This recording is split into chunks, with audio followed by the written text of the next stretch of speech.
Somewhere beneath the surface of the Pacific Ocean, a submarine is moving. It carries no weapons. It broadcasts no signals. It does not officially exist. The year is 1972. The Cold War is at its most dangerous inflection point. The United States and the Soviet Union have been locked in a covert arms race for over 2 decades, not just in missiles and bombers, but in something far harder to track: the deep ocean. For most of the Cold War, the American public believed their tax dollars funded aircraft carriers, fighter jets, and nuclear warheads. Visible power, measurable deterrence. What they did not know, and what the government worked aggressively to keep hidden, was that a separate financial system existed in parallel. Classified accounts, secret appropriations, money that moved through the Pentagon with no public trail.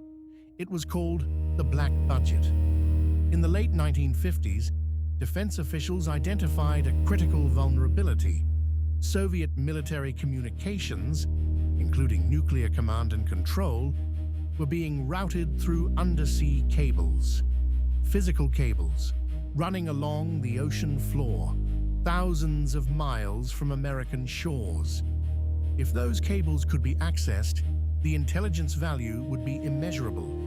The problem was simple. No technology existed to do it. The solution: build that technology and fund it with whatever it takes. What followed was a series of programs so classified that the submarines conducting the operations were listed in official records with falsified mission logs. Crew members were told to say nothing, not to their families, not to fellow sailors, not to anyone without a clearance level that most military officers would never reach. These submarines were not the fastest. They were not the most heavily armed. They were the most expensive pieces of intelligence hardware ever built, funded by budgets that required no public accounting, authorized by officials whose names would not appear in any hearing. Blank checks, signed in ink that the American people were never meant to see. The USS Halibut, SSN 587, built in 1956 as a cruise missile submarine, designed to surface, raise a hangar on its deck, and launch the Regulus Thaon nuclear missile. By the mid-1960s, ballistic missile submarines had made that role obsolete. Most ships in Halibut's position would have been decommissioned. The Navy had other plans. Between 1965 and 1968, Halibut underwent a classified conversion so extensive it was effectively a different vessel by the time it re-entered service. A massive 30-foot chamber was added amidships, disguised on external manifests as a Bose sonar dome. Inside, a pressurized saturation diving system. Hyperbaric chambers capable of keeping divers at depth for days. Specialized lockout trunks that allowed swimmers to exit the submarine while it remained submerged. Halibut was no longer a weapon of destruction. It was a weapon of access. The target was identified through signals intelligence in the early 1970s. Soviet military communications in the Sea of Okhotsk, a remote, heavily patrolled body of water off the coast of the Soviet Far East, were being routed through an underwater cable running along the ocean floor at a depth of roughly 400 feet. The Soviets considered the cable entirely secure. It was physically inaccessible, surrounded by some of the most active Soviet naval patrol zones on Earth, thousands of miles from any American base. The assumption of security was the vulnerability. The Soviets had not installed any tampering detection on the cable. They did not encrypt communications transmitted through it, because they believed no one could physically reach it. Halibut reached it. On a mission that has never been fully declassified, the submarine navigated through Soviet patrol zones, descended to the seafloor of the Sea of Okhotsk, and held its position using a classified system of thrusters while divers exited through the lockout trunk. What they placed on that cable was a recording device, a large, self-contained pod designed to inductively tap the cable's communications without making physical contact with the wiring. No splice, no damage, no detectable interference. The pod recorded Soviet military communications continuously and was retrieved by Halibut on subsequent missions. Operation Ivy Bells had begun. For years, American intelligence intercepted direct Soviet military communications, naval command transmissions, logistics signals, command and control traffic that would have taken signals intelligence agencies years to decipher through other means. The program was producing intelligence at a level that senior CIA officials described as extraordinary. The cost to make it possible, classified.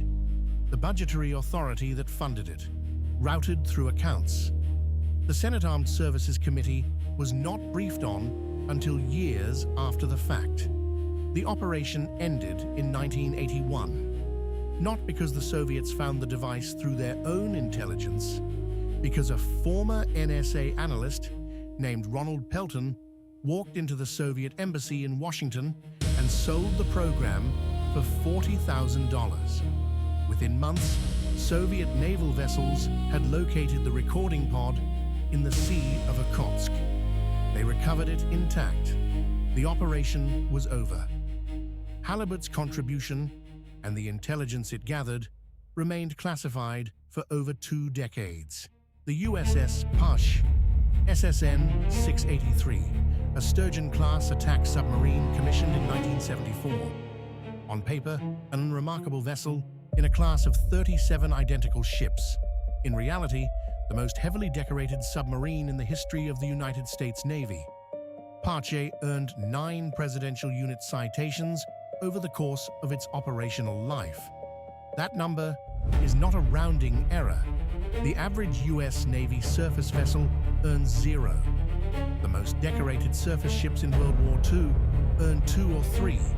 Parche earned 9. Every single one of those citations is classified in its specifics to this day. What is known is this: Parche took over where Halibut left off. Beginning in the late 1970s, Parche underwent a classified refit at Mare Island Naval Shipyard. The modifications were extensive and unusual. A specialized swimmer lockout chamber was installed, larger than standard, capable of supporting saturation divers for extended durations. Precision maneuvering thrusters were added fore and aft, allowing the submarine to hover stationary above the ocean floor with centimeter-level accuracy. External configurations were altered to carry large detachable payloads, intelligence-gathering pods, recovery systems, equipment whose classification levels were higher than the submarine itself. What Parche was doing on those missions has never been officially disclosed.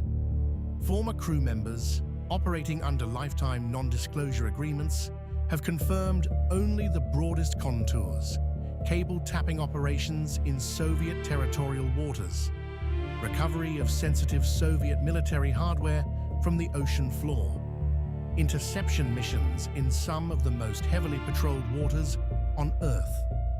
The submarine regularly operated within range of Soviet anti-submarine patrol aircraft and surface vessels. Its acoustic signature had been reduced through a classified silencing program. It was, by design, nearly impossible to detect. Each mission lasted weeks, sometimes longer. The crew operated under strict communications blackout. No transmissions in or out that could be traced. Families of crew members received no updates on whereabouts. The standard cover story: routine operations in the Western Pacific. The actual locations were never written into the ship's navigational log in real time. In 1987, Parche underwent a second, more extensive refit. The submarine was lengthened by 100 feet, an extraordinary engineering undertaking that effectively rebuilt the midsection of the vessel to accommodate additional classified systems. The cost of that refit was not listed in any public defense budget line item. It was funded through a special access program authorization, a category of black budget expenditure that bypasses the standard congressional appropriations process, an envelope of money with no ceiling. Parche was decommissioned in 2004. At its decommissioning ceremony, the specific nature of its missions was still classified. Officers who had commanded the vessel during its most sensitive deployments spoke in vague terms about unique contributions to national security. 9 presidential unit citations for a submarine that officially spent most of its career conducting routine patrols. There is a submarine in the history of the United States Navy that had wheels, not in a symbolic sense, literal retractable wheels, designed to allow the vessel to roll along the ocean floor. It was called the NR-1, and for the better part of 3 decades, it was one of the most classified vessels in the American fleet. The NR-1 was the personal project of Admiral Rickover, the father of the American nuclear navy, a man who spent his career demanding more from every system, every engineer, and every dollar allocated to undersea capability. In 1965, Rickover convinced the Department of Defense to fund a deep-diving nuclear research submarine unlike anything that existed. The projected cost at the time was modest. The eventual cost was not. The NR-1 was 150 feet long, roughly the size of a large semi-truck and trailer. It displaced 400 tons submerged. For comparison, a Los Angeles-class attack submarine displaces over 6,000 tons. But size was not the point. The NR-1 could dive to depths exceeding 2,300 feet. It could park itself on the ocean floor using its retractable wheel systems. It carried external lighting, cameras, and manipulator arms capable of recovering objects from the seabed. Its nuclear reactor allowed it to remain submerged for extended durations without surfacing. Publicly, the NR-1 was described as an oceanographic research platform. The Navy released photographs, allowed limited press access. Officials spoke of its role in studying deep-sea geology. None of that was false. It was simply incomplete. In November 1976, an F-14 Tomcat fighter aircraft rolled off the flight deck of USS John F. Kennedy during a recovery operation and sank in the Atlantic Ocean. Aboard the aircraft, a classified Phoenix air-to-air missile system, one of the most sensitive weapons packages in the U.S. arsenal at that time. Soviet intelligence vessels were known to be operating in the general area. The recovery window was measured in hours. The NR-1 was dispatched. Operating in classified conditions, the submarine located the aircraft and the intact missile system on the ocean floor before Soviet recovery assets could reach the area. The Phoenix missile was recovered. The mission details remained classified for years. That recovery alone is estimated to have preserved intelligence advantages worth orders of magnitude more than the NR-1's construction costs. The NR-1 conducted similar operations throughout its service life. Recovery of classified hardware, survey of sensitive sites, subsurface reconnaissance in areas where a larger submarine could not maneuver. The vessel was also used during the early 1980s to survey the wreck of the Space Shuttle Challenger debris field on the ocean floor. A mission that received brief public acknowledgement but no technical detail. What other missions it conducted in those decades remains sealed. The NR-1 was decommissioned in 2008. Its official operational record is still held under classification review.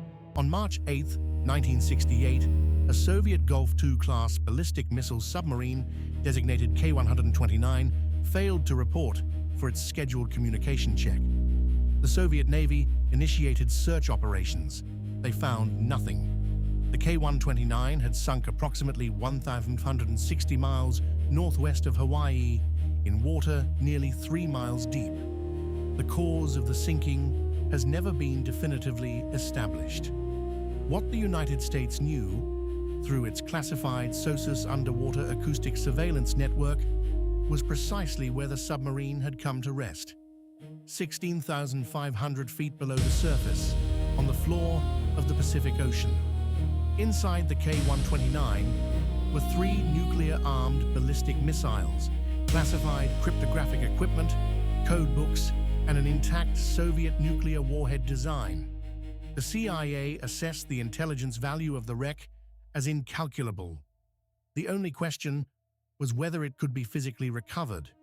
The answer from the engineering teams they assembled was cautious, theoretically possible. Practically, it would require technology that did not exist. The CIA commissioned a study, then another, then a full engineering program. The program was designated Project Azorian. Its total cost reached approximately $800 million, equivalent to nearly $4 billion in present value. No congressional budget line authorized it directly. The funding moved through multiple appropriations channels, broken into components that did not visibly connect. It was, by every technical definition, a blank check operation. To conduct the recovery, the CIA needed a cover that would allow a massive specialized vessel to operate in the Pacific for months without triggering Soviet surveillance. They approached Howard Hughes, the billionaire's public persona as an eccentric industrialist with wide-ranging commercial interests made him the ideal front. A cover story was constructed. Hughes was building a deep-sea mining vessel, the Hughes Glomar Explorer, to harvest manganese nodules from the ocean floor. It was a commercially plausible story. The Soviets watched the ship's construction with interest, but no alarm. The Glomar Explorer was equipped with a massive internal moon pool, a flooded opening in the center of the hull through which a 16,000-foot lift system could be lowered directly to the ocean floor. The lift system used a specially designed claw, called Clementine, capable of grappling the hull of a submarine. The engineering required to build and operate this system represented some of the most complex deep-sea mechanics ever attempted. Teams of engineers worked under classification for years to solve problems no one had ever tried to solve before. In the summer of 1974, the Glomar Explorer positioned itself above the wreck site. Soviet naval vessels monitored the ship from a distance. They believed it was conducting deep-sea mining operations. The lift began. At approximately 9,000 feet below the surface, a section of the K-129's hull failed under the stress of the lift. A large portion of the submarine separated from the claw and fell back to the ocean floor. The forward section, roughly 1/3 of the original vessel, continued its ascent. The recovered section contained 6 Soviet crew members. Their remains were later buried at sea in a classified ceremony conducted according to Soviet naval tradition. The CIA filmed the ceremony and, decades later, provided a copy of that footage to the Russian government. What intelligence was recovered from the partial wreck has never been fully disclosed. The CIA has acknowledged recovering some materials. The extent of that recovery, cryptographic equipment, weapons design information, technical manuals, remains classified. In 1975, journalist Jack Anderson published details of Project Azorian. The story became public. When asked whether records related to the project existed, the CIA declined to confirm or deny the existence of any documentation. That phrase, "we can neither confirm nor deny," entered legal and intelligence usage as the Glomar response, a bureaucratic shield born from a submarine salvage operation funded with money that no one in the public sphere had authorized. The programs described here did not end with the Cold War. The USS Jimmy Carter, SSN-23, was commissioned in 2005 with a 100-foot hull extension that naval analysts have described as functionally identical in concept to the modifications made to Parche decades earlier.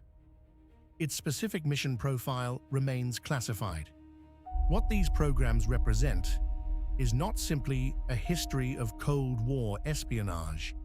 They represent a category of national power that has no public accounting, projects funded by the invisible portion of the defense budget, operated by personnel who accepted lifetime secrecy as a condition of their service, producing intelligence that shaped policy at the highest levels of the American government. The submarines that gathered that intelligence earned no public recognition. The men who operated them received no public commendations. The money spent to build and run them was never itemized in a public document. And yet those submarines changed the course of the Cold War in ways that are still being evaluated by historians who are only now gaining access to partial records. The blank checks were signed, the programs ran, the submarines went where no surface vessel could follow. Most of what they found has never been disclosed. Some of what they found is still classified, and somewhere beneath the surface of the ocean right now, a submarine is moving. It carries no publicly acknowledged mission. It broadcasts no public signals. It does not, in any official record that you will ever have access to, exist.